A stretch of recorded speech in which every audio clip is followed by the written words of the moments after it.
الموضوع الثالث عايز اتكلم فيه هو علاقه الاربع كلمات دول ببعض. income expenses assets liability، يعني الدخل، المصروف، الاصول والاعباء. لو جينا مع بعض دلوقتي نشوف الحاجات دي هنرسمها ازاي وايه هي علاقتهم ببعض. فخلينا الاول نرسم الموضوعين دول او الرسمتين دول اللي فيهم الاربع كلمات. هنحط هنا اول حاجه الدخل فوق، تحت المصروف، وهنا الأصول، وهنا الأعباء. دلوقتي هنتكلم عن أشكال التصرف، أو يعني الناس بتتصرف إزاي في الدخل بتاعها. في شكل من الأشكال إن الناس بتخش لها الفلوس وبتروح صرفاها، ده شكل أولاني. يعني عادي واحد جاله مرتبه آخر الشهر، بعد كده بيصرفه على أكل وشرب ولبس وخروج وفسح وكده، تمام؟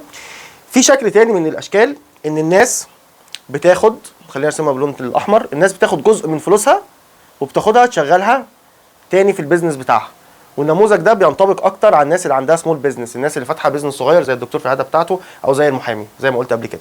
في ناس بتاخد جزء من الفلوس، بتاخد اكيد بتصرف على اكلها وشربها، وبتاخد جزء تاني بتاخده بتحطه في البيزنس بتاعها. اوكي، اول حاجه نكتب هنا دي نحط لها شكل رقم 2. وفي شكل ثالث ان الناس بتاخد الدخل بتاعها وتروح حطها هنا في اصول. والاصول هنا مقصود بيها الحاجات اللي هو المستثمر بيستثمر بيها فيها فلوسه، زي ما قلت قبل كده اللي هو العقار او الطاقه او التكنولوجيا، تمام؟ بيحطها في الاصول. ده الشكل الثالث لاشكال استخدام الدخل ازاي. قبل ما نبتدي بقى نتكلم طبعا عن الفروقات بين اشكال الدخل واحنا هنطلع بايه من الشكل اللي احنا راسمينه ومن اللخبطه اللي احنا هنا عاملينها، لازم نفهم كلمه مهمه قوي اسمها كاش فلو. كاش فلو او التدفق النقدي، تمام؟ كاش فلو او التدفق النقدي.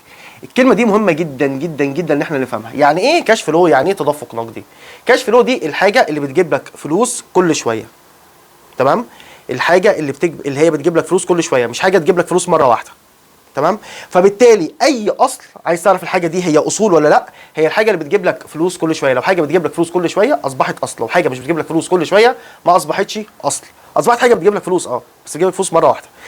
والعقار على سبيل المثال ممكن يكون اصل، ممكن يندرج تحت قائمه الاصول وممكن ما يندرجش تحت قائمه الاصول. ممكن يكون حاجه بتجيب لك كاش فلو، ممكن ما تكونش حاجه بتجيب لك كاش فلو. ازاي؟ لو انت اشتريت شقه دلوقتي او خدت شقه ظبطتها وبعتها على طول، الحاجه دي هتجيب لك فلوس كل شويه؟ لا، الشقه في الحاله دي جابت لك فلوس مره واحده، فبالتالي هي ما اصبحتش اصل، هي اصبحت حاجه جابت لك فلوس. اوكي، كسبت فلوس صح، بس هي مش اصل. لكن لو خدت الشقه دي اجرتها، بقت الشقه دي كل شهر بتجيب لك فلوس، وبعد كده انت ايا كان سبتها سنه سنتين ثلاثه 10، بعد ال10 سنين بعتها طلع لك بفلوس ثانيه، اصبحت في الحاله دي الشقه طول الفتره دي اسمها اصول. واكيد طبعا الشكل الرابع اللي احنا نسينا نقوله ان الناس بتاخد فلوسها بتحطها في الاعباء. الاعباء دي اللي هي ايه؟ اللي هي على فكره اللي هي شقه سكنيه، اللي هي برضه عقار، يعني عقار بس عقار للسكن، عقار سكن او اشترى بيه عربيه لنفسه، تمام؟ في الحاله دي اصبحت اعباء. فدلوقتي خلينا مع بعض كده نشرح الفرق بين الاربع اشكال دول واحنا هنطلع بايه من هنا. انت لازم باختصار عشان الخص عليك، انت لازم تفهم كويس ان الفلوس اللي انت بتجيبها تحطها، تحاول على قد ما تقدر تحطها في اصول، تحاول تحطها في حاجه بتجيب لك فلوس كل شويه. عشان كده عشان تفهم كويس معنى كلمه اصول لازم تفهم كويس، او لازم نفهم كويس مفهوم الكاش فلو او التدفق النقدي. ما تجيش تقول لي على الذهب اصول، لا، في حاجه اسمها، عشان بس برضو نحطها هنا، في حاجه هنا اسمها الذهب، الفضه، البيتكوين او العملات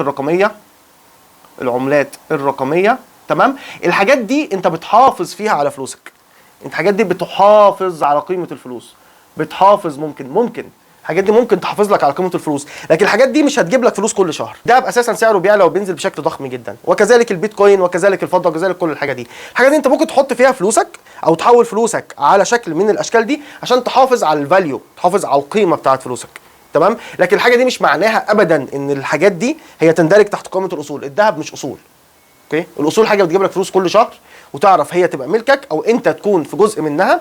انك مثلا على سبيل المثال تدي فلوسك لمستثمر بيبني فلوسه في العقار بشكل ضخم جدا وعنده بيوت ضخمه جدا وبيأجرها وبيبيعها، انت كده حاطط فلوسك في اصل، لان الشخص ده كل شهر انت بيجي لك منه فلوس، وفي نفس الوقت انت يعتبر مالك من ضمن ملاك العقار اللي انت حطيت فيه فلوسك ده، فلما شخص هيبيع الشقه في الاخر هياخد فلوسها وهيوزعها عليك وعلى باقي المستثمرين اللي استثمروا فلوسهم. فانت لازم تفهم كويس انك لما تيجي تحط فلوسك حاول تحطها في اصول على قد ما تقدر، ما تحاولش تحطها ابدا في اعباء، ما تحاولش تشتري بيها شقه سكنيه. وانا كنت اتكلمت في الموضوع ده في فيديو قبل كده، عشان كده فعليا اتمنى انكم يعني اتمنى انكم فعلا تشوفوا الفيديوهات على بعضها عشان تبقى الصوره واضحه بالنسبه لكم. لكن حاول تحطها في اصول، ما تحاولش تحطها في ذهب وفضه وتقول انا كده حطيتها في اصول حاجه بتجيب لي فلوس. مش بتجيب لك فلوس، بتحافظ على قيمتك، ما عنديش مشكله في الموضوع، لكن لازم تبقى فاهم ان ممكن فلوسك كلها قيمتها تقل جدا، الذهب سعره واقع، البيتكوين والعملات الرقميه كلها بتنهار بشكل ضخم جدا، وفي نفس الوقت بتعلى تاني في اوقات تانيه. فانت ممكن تحافظ على فلوسك فيها، لكن مش دي الحاجه اللي انت تحط فيها فلوسك.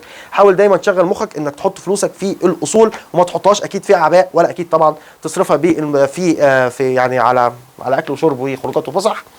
واكيد الناس اللي بتحط فلوسها في البيزنس بتاعها هي بالظبط الناس اللي بتحط فلوسها في عقار او في شقه وبعد كده بتبيعها. الموضوع ده كويس، برافو عليك، الشكل التاني كويس، بس الحاجه دي هتجيب لك فلوس مره واحده. حاول دايما تحط فلوسك في حاجه بتحقق لك مفهوم الكاش فلو.